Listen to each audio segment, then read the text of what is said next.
শুভ দর্শক, আশা করি সবাই ভালো আছেন। আপনাদের চ্যানেল জমে যাওয়ার সমস্যা এবং সমাধান, এই চ্যানেল থেকে আপনাদের সবাইকে স্বাগত জানাচ্ছি। একটা খুবই আহ, গুরুত্বপূর্ণ একটি টপিক নিয়ে আপনাদের সামনে আলোচনা করব। আলোচনাটি হচ্ছে যে এদেশ থেকে যে সমস্ত হিন্দু বা যে সমস্ত সিটিজেন বা যে নাগরিক, পূর্বে যারা এদেশের নাগরিক ছিল, তারা 1947 সালে এদেশ থেকে ইন্ডিয়াতে চলে গেছে। 47 পরে চলে গেছে, যুদ্ধের পরবর্তীতে চলে গেছে।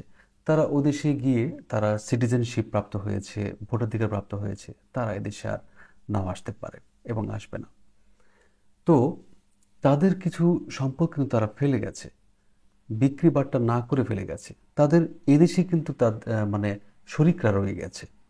তো অনেকেরই ধারণা যে আহ, এদেশে যারা আছে যে আমার এই শরিকটা যে সম্পত্তিটা ফেলে গেল, যে এই সম্পত্তিটুকু কে ভোগ করবে? আমি ভোগ করব, না ওই দেশে থেকে যে শরিকরা আছে তারা এসে এটি ভোগ করবে, বা তারা এসে কখনো এটি বিক্রি করতে পারবে কিনা?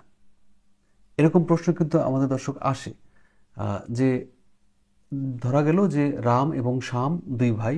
তো শ্যাম চলে গেছে ওই ওই পারে, অর্থাৎ ইন্ডিয়াতে চলে গেছে। আর রাম এদেশে আছে। তো রামের যে অংশটুকু সে ভোগ করছে, বাকিটুকু যে শ্যামের ছিল সেটুকু সে ভোগ করছে।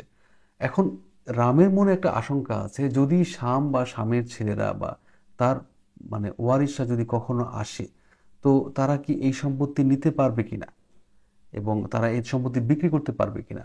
তাদের মনে এই যে ধোঁয়াশা, এই যে সংকট, সেই মানে প্রশ্ন থেকে সেই সংকট নিরসনের জন্য আমি আজকে এই ভিডিওটির অবতারণা করছি।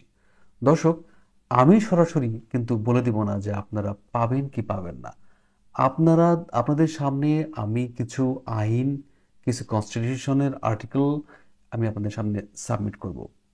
আপনারা সিদ্ধান্ত নেবেন আমার এই ভিডিও দেখে কি করবেন কি করবেন না, বা কি করা যাবে কি করা যাবে না।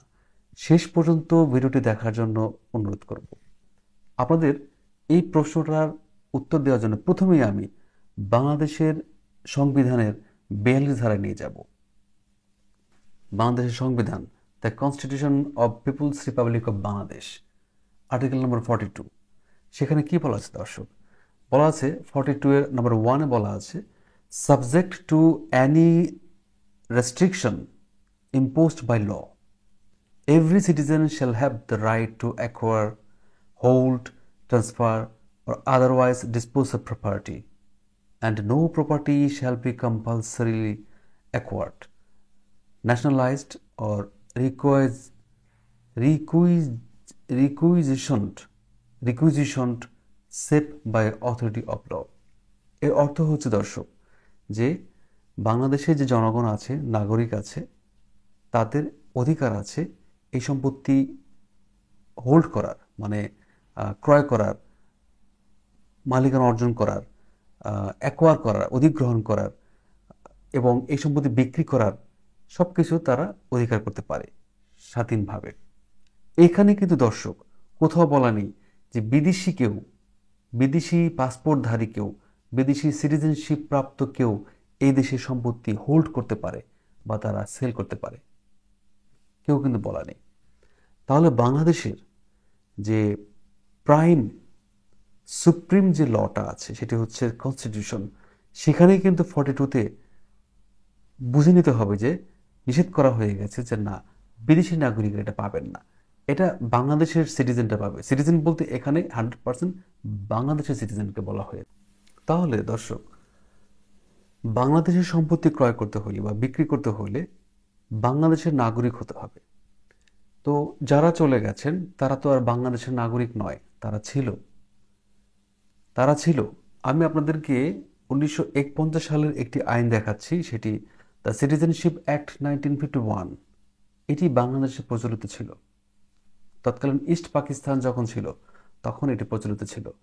এখনও বাংলাদেশের যে 1972 সালের সিটিজেনশিপ অ্যাক্ট, সেটাতে এই আইনটাকে ইনক্লুড করে নেওয়া হয়েছে।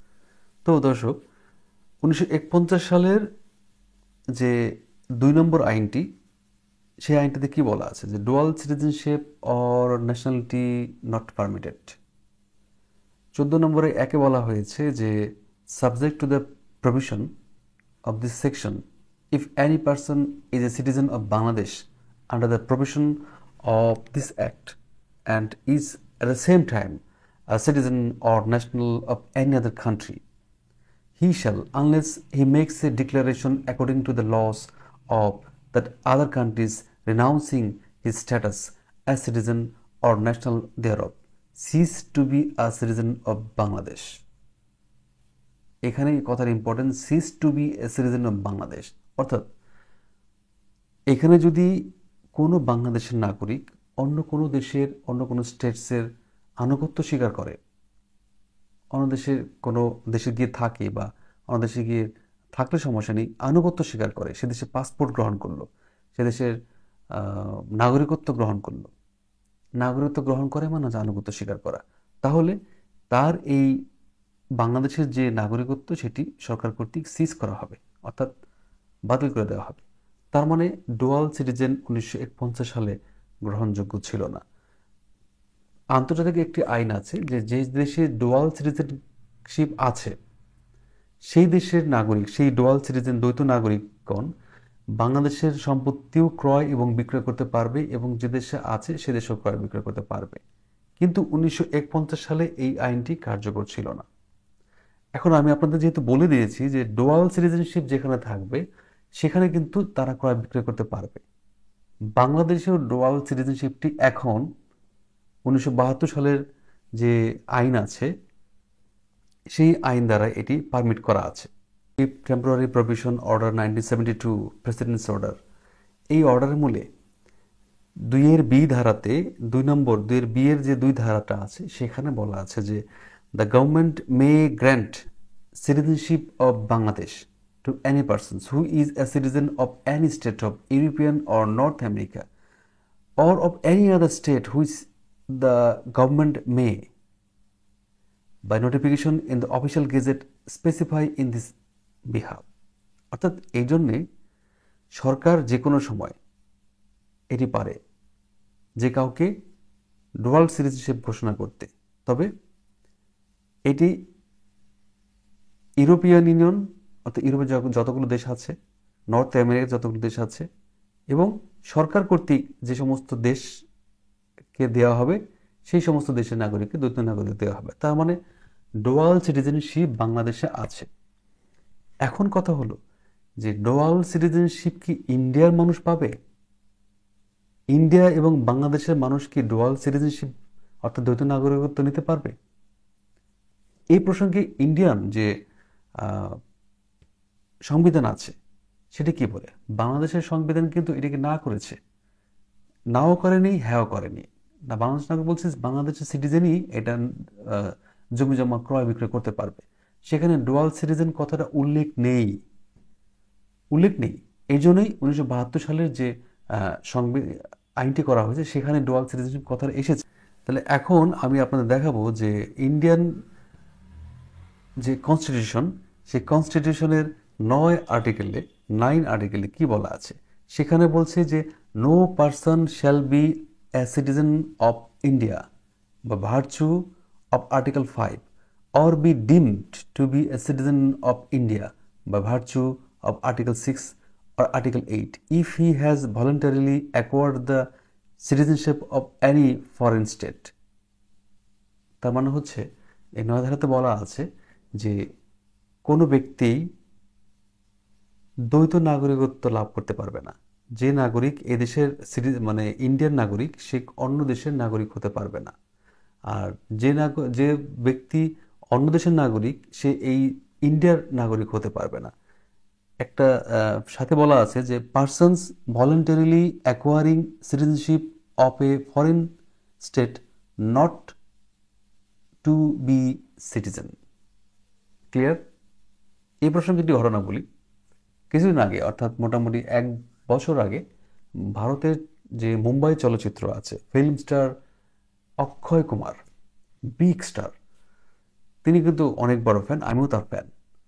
তো উনি করেছেন যে ভারতেরও নাগরিকত্ব আছে, সে কানাডারও নাগরিকত্ব নিয়েছিলেন।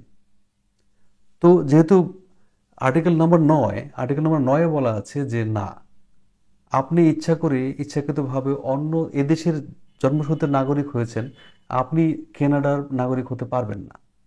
আপনাকে হয় এদেশের নাগরিকত্ব ছাড়তে হবে, নয় কানাডার নাগরিকত্ব ছাড়তে হবে। তখন কিন্তু এই অক্ষয় কুমার ফিল্ম স্টার উনি কিন্তু কানাডার নাগরিকত্ব ছাড়ার জন্য আবেদন করে এবং সেই কানাডার নাগরিকত্ব তিনি ত্যাগ করেন। কারণ তিনি জানেন যে এটি তার জন্মভূমি।